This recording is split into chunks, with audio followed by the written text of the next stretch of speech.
This evening is Tesla's earnings call. I think this could be possibly the most important earnings call that Tesla ever had and may ever have, because I think it could change the direction of Tesla. And I think we need to decide in what is Tesla. And what do I mean by that? Is it a car company? Is it a tech company? Is it a data company? Just what is it? So what I thought I would do was compare it and see if we can come to a conclusion. What is Tesla? So what I first did was I created this graph, this chart on the 5 car companies. I used GM, Ford, Toyota, Tesla, and NIO. Yeah, NIO. Got to get the Chinese in there. And here's the chart. Now, can you tell me which one is which one? Let me get out of the way. Toyota's up 15% over the last 2 years. Tesla's down 5%. Ford's down 23%. General Motors is down 39%. And NIO's down 87%. That's over the last 2 years. So is Tesla a car company? Well, if it is, it's a mediocre car company. Well, but wait, maybe it's a data company. No, a tech company. So let's make a comparison there. What's the strongest tech company over the last 2 years you can think of? And Tesla should be there with them. Well, it's NVIDIA. NVIDIA's up 196%. And again, Tesla's down 5%. Maybe it's not a tech company, Homer, like you thought it was. Well, then maybe it's a data company, because you're right, Homer. It's been gathering all this data for the cars and the street signs and the lights and everything, and it's stored it on its Mojo computer. So it's got to be a data company. Well, let's compare it to a counterpart data company who's been collecting data over the last 2 years. That'd be Microsoft in my mind. Microsoft up 46%. Tesla's down 5%. So it's not a data company. What is it? And where's it going from here? I think it's a mediocre car company, but that's my opinion. But more importantly, where's it going from here? Put all that misery of 2 years behind. What's the future hold? Let's dig into that, and let's go to a chart and get the momentum of the market and see if we can't predict where does Tesla go from here. But before we do that, I want you to go down into the comments, and I just want you to write me a number. Write me a number of what you think Tesla will close at Thursday evening, day after the earnings call. What do you think it'll close at? I'll put my number in there.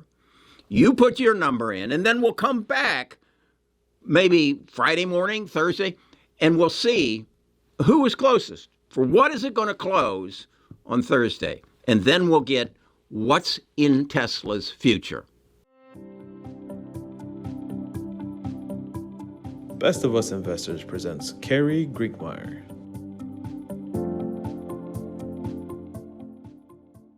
So where is Tesla now, and where is it going? And I think we can get a good reading on that by going back to our 2-year chart and removing all the other companies from it, and just laying in a 9-day, a 50-day, and a 200-day moving average, and see if we can get some guidance as to how this stock is going to move and where it might end up in the coming months, and in particular after tomorrow's earnings call. And this red line is your 200-day moving average, the blue the 50, and the yellow the 90. I use the yellow the 9. I use the yellow the 9-day on my swing trading, and the swing trading can teach you a lot about long-term investing. So let's just assume back in February of 22, we decided that every time that Tesla crosses over the blue line, the 50-day, we'd buy it.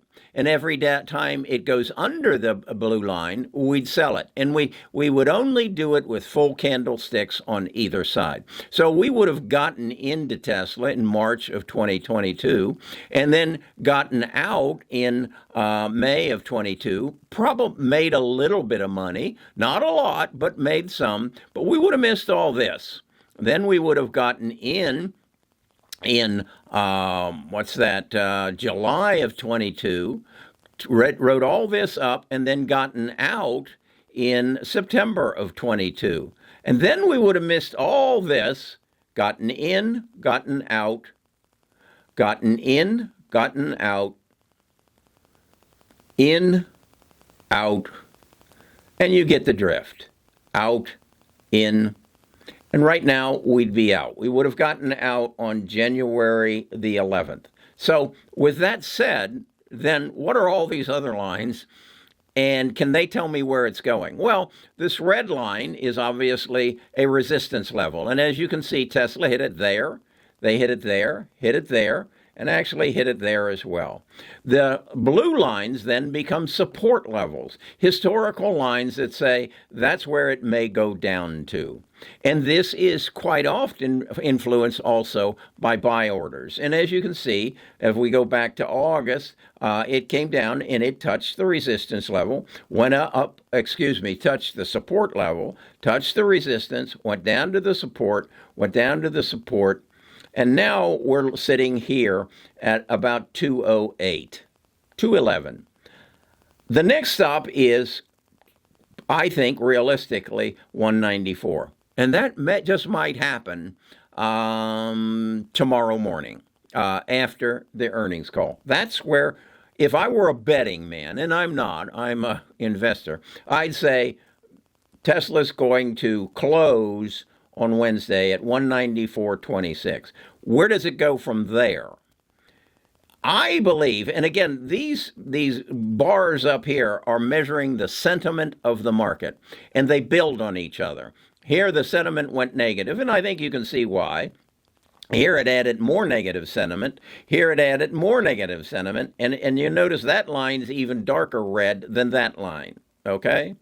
Here is your positive sentiment. Okay? Not near as broad or as built as these. But this is where the market believes Tesla belongs. Okay? So, if it breaks and comes down to 194, it'll probably then go to 156, and then it'll settle about 100. That's my reading. How long will it take to get to 100, and will it get to 100? I don't know. I don't know until that line moves and moves on a daily basis. If it gets above that 50, you know what I'm going to do. I'll buy. Do I believe that Tesla now belongs in my Bus 12, Bus 13 portfolios? Let's talk about that. I've always preached that you should know what you own, and I think in the case of Tesla, it's even more important because of who runs the company. If you haven't read Walter Isaacson's book on Elon, then you really shouldn't be owning the stock. Elon is a different breed. He's a different character. He's showing some craziness here recently. He's actually threatened the board of directors of Tesla that he would take all his AI and turn it into a new company called XAI and walk away from the car company. And that's the kind of thing you need to measure risk and reward. So do I want Tesla in my Bus 12 and Bus 13 portfolios as a major play in AI? That's a decision I'm going to make in the next probably 48 hours.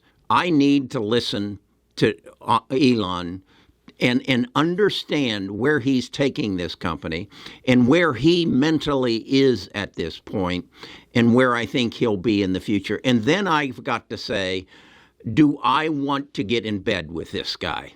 Because that's exactly what we're doing. When we invest our money, our hard-earned money, in a company, we need to know who we're getting into bed with. And that's just good human sense. I'd suggest you take that through the rest of your life. I'm Kerry Grinkmeyer. I'm a retired financial advisor. I get a lot of enjoyment out of this. I get a real kick out of figuring out what's Elon going to do next. Talk to you again tomorrow.